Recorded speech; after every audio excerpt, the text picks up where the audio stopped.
الذهب يبقى ذهبا كيفما كانت ظروفه.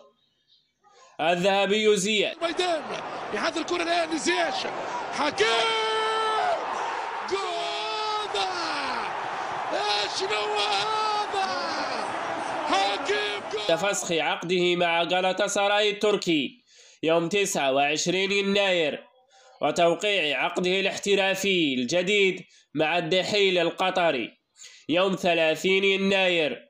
دخل اليوم كبديل في الدقيقة 80 وفريقه متعادل بهدف لمثله، ليعطي تمريرة مفتاحية من تمريراته الساحرة كانت سببا في هدف فوز فريقه الدحيل.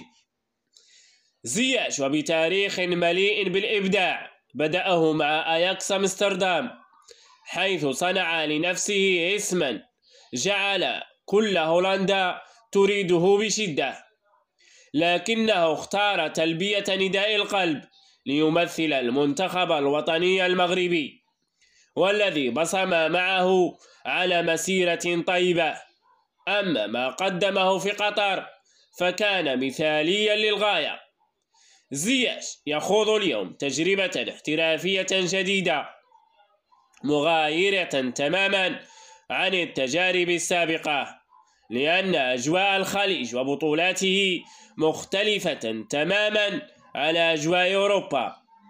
لذلك هل يمكن القول أن هذه المحطة الجديدة وتألقه فيها يمكن أن تفتح له أبواب المنتخب الوطني، أم أنه سيكون حاضرا في المنافسة على كأس العرب فقط، والتي ستتزامن مع كأس أمم إفريقيا؟